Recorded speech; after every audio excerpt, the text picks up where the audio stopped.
Leçon 3.2, multiplier des fractions à l'aide de modèles. Cette fois-ci, nous avons deux fractions à multiplier. Les modèles peuvent beaucoup nous aider à comprendre les informations dans un problème.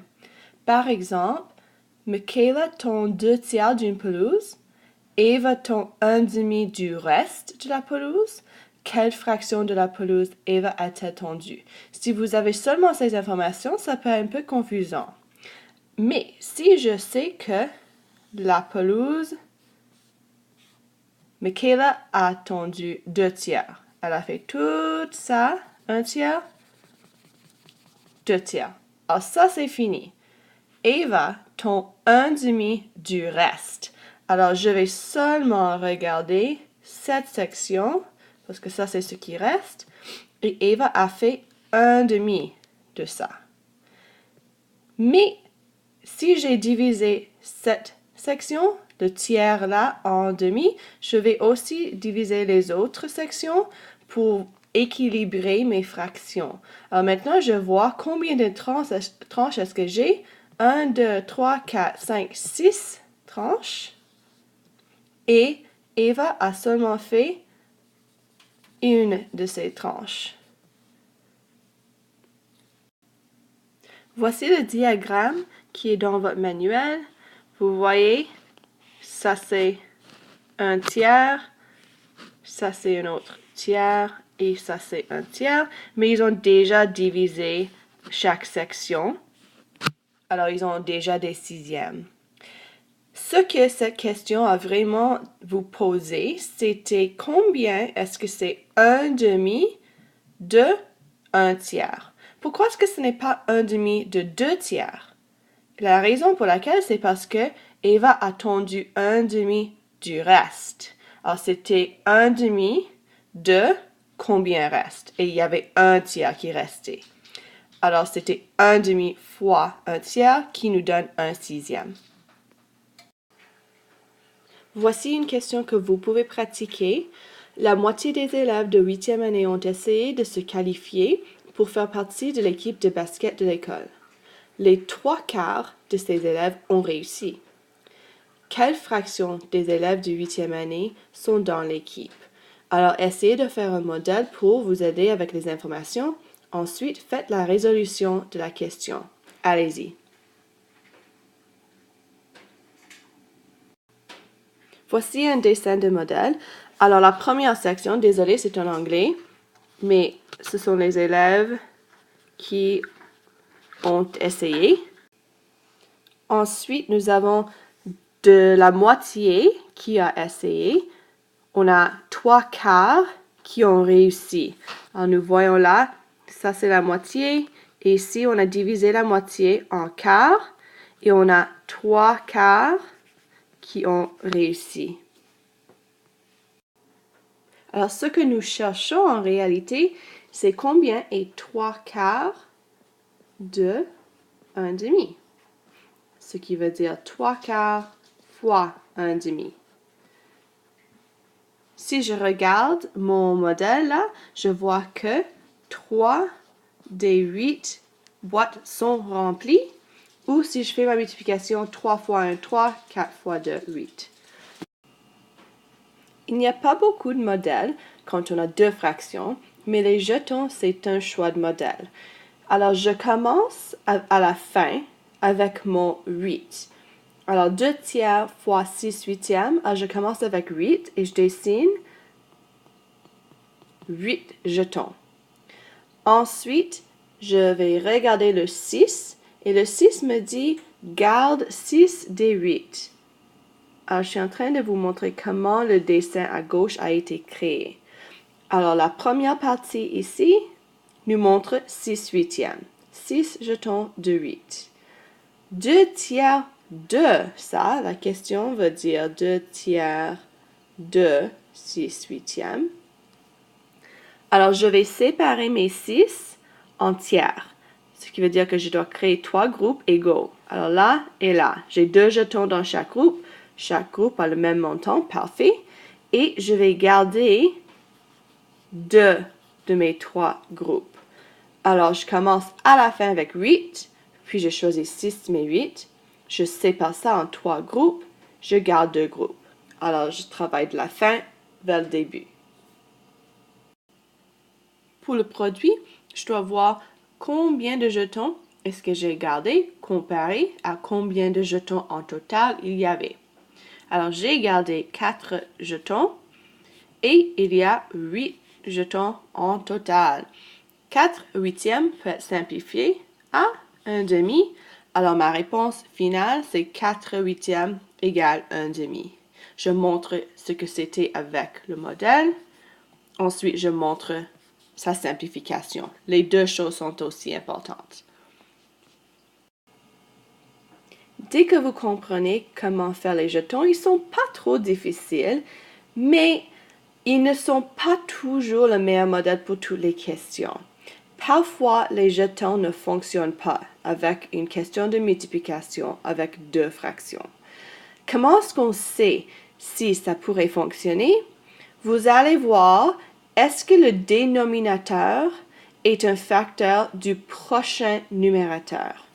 Alors, ça veut dire, est-ce que le dénominateur, 3, est un facteur du prochain numérateur, là? Vous regardez diagonalement. Parfois, il faut créer des fractions équivalentes si le prochain numérateur est plus petit. Alors, regardons le premier exemple pour commencer. 2 tiers fois 6 huitièmes.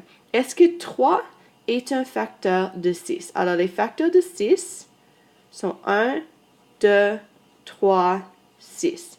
Est-ce que 3 est là-dedans? Oui. Alors, cette question, je peux faire les jetons. Deuxième question ici, 3 quarts fois 1 demi. Alors, mes facteurs, je vais comparer, est-ce que le 4 est un facteur d'1? 1 a seulement un facteur qui est lui-même. 4 n'est pas un facteur, mais comme mon numérateur est plus petit que le dénominateur, je vais créer une fraction équivalente pour voir si ça pourrait vraiment fonctionner. Alors ça, c'est cette partie-ci. Parfois, il faut créer des fractions équivalentes si ton prochain numérateur est plus petit. Ça, c'est le cas. 1 est plus petit que 4. Alors, je crée une fraction équivalente. Là, mon 1 demi devient 4 huitièmes. Alors, maintenant, je vais regarder. 4, est-ce que c'est un facteur de 4? Alors, mes facteurs de 4 sont 1, 2 et 4. Et oui, 4 est un facteur là-dedans. Alors, en réalité, 3 quarts fois 1 demi fonctionne avec les jetons si on crée une fraction équivalente. La dernière question, comme exemple, 1 demi fois 3 quarts. Est-ce que 2 est un facteur de 3? Non. Alors, dans ce cas, je ne ferai pas les jetons. La question, comme elle est, ne fonctionne pas avec les jetons, mais si j'avais fait une fraction équivalente, par exemple, 3 quarts devient 6 huitièmes, là, maintenant, 2 est un facteur de 6 et je pourrais utiliser mes jetons. Si vous faites une fraction équivalente, pour utiliser les jetons, il faut l'indiquer, il faut écrire la nouvelle question pour nous montrer ce que vous avez fait et comme ça, on peut vraiment voir si les jetons sont bien faits. Voici quelques questions pratiques. Il faut décider si la question comme elle est fonctionne avec des jetons ou non. Si non, écrivez non et passez à la prochaine question. Si oui, faites la résolution de la question en utilisant des jetons. Vous pouvez seulement créer une fraction équivalente si votre numérateur est plus petit que le dénominateur. Allez-y. Première vérification, est-ce que 3 est un facteur de 15?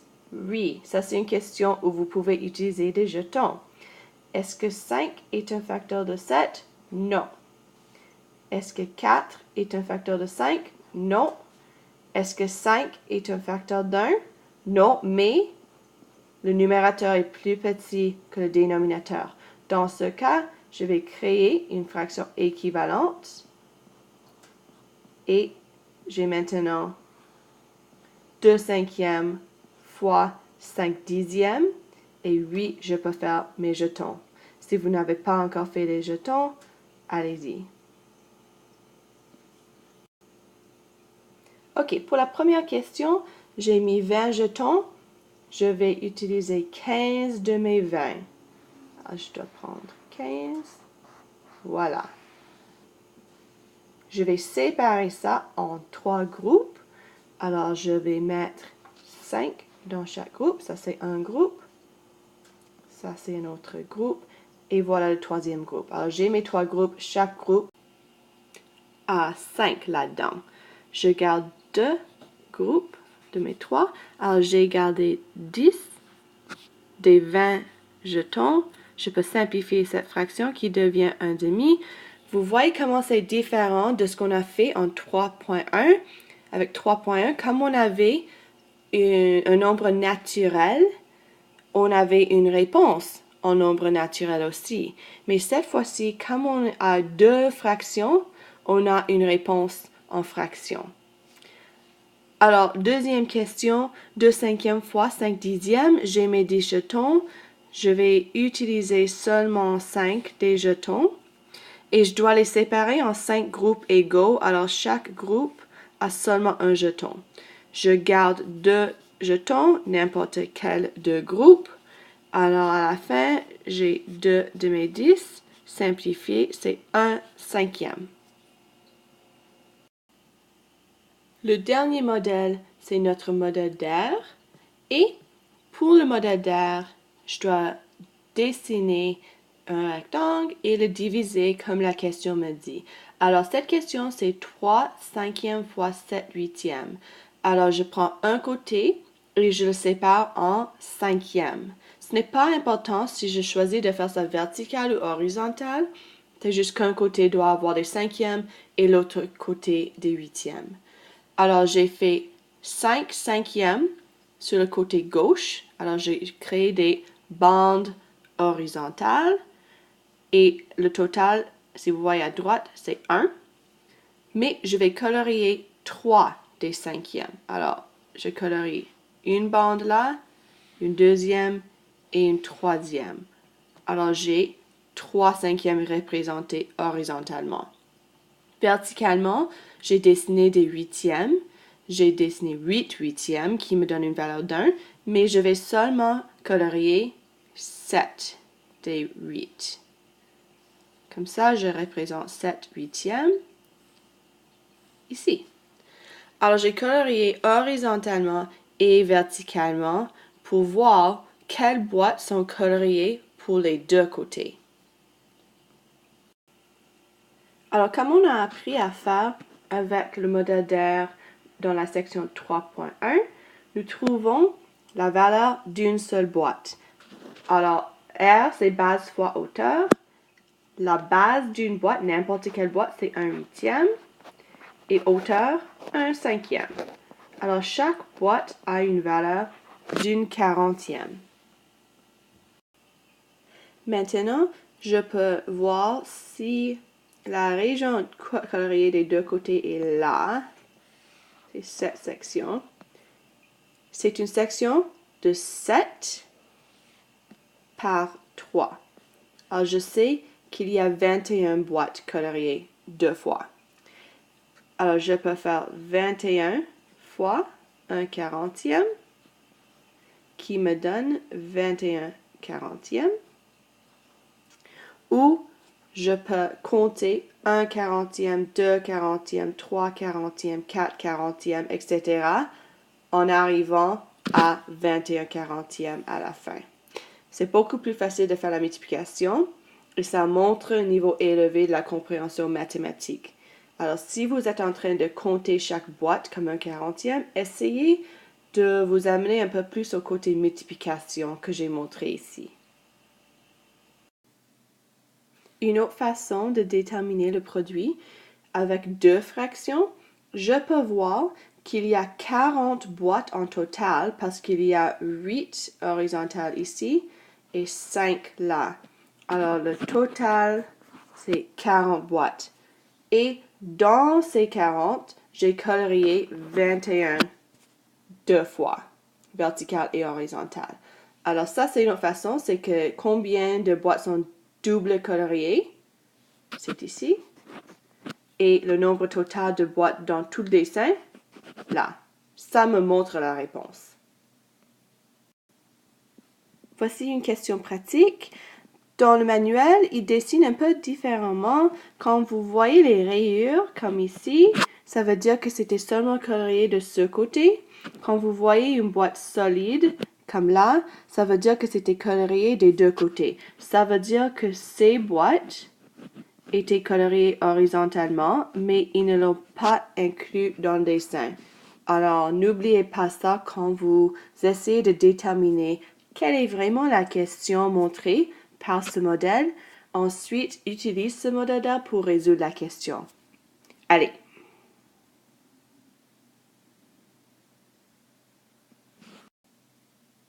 Ok, ici, alors j'ai vu que verticalement, il y avait 3 bandes. Ça veut dire que c'était divisé en tiers. Horizontalement, il y a 4 bandes. Alors, c'est divisé en quarts. Verticalement, il y a seulement une des 3 bandes coloriées. Horizontalement, il y a une des 4. Alors, la question posée par ce modèle, c'était 1 tiers fois 1 quart. Ensuite, pour la résolution de la question, je trouve l'aire d'une boîte qui est base fois hauteur. Alors, la base d'une boîte, c'est 1 tiers, hauteur 1 quart. Alors, chaque boîte a une valeur d'un 12e. Et là, je peux voir qu'il y a seulement une boîte qui était coloriée des deux côtés. Alors, 1 fois 1 12e me donne 1 12e. Voici ma réponse. Ou je peux voir qu'en total, il y a un 4 par 3. Alors, 4 par 3. Alors, en total, il y a 12 boîtes ici, mais il y a seulement une boîte qui était coloriée 2 fois. Alors, aussi, je peux interpréter le modèle pour voir ma réponse.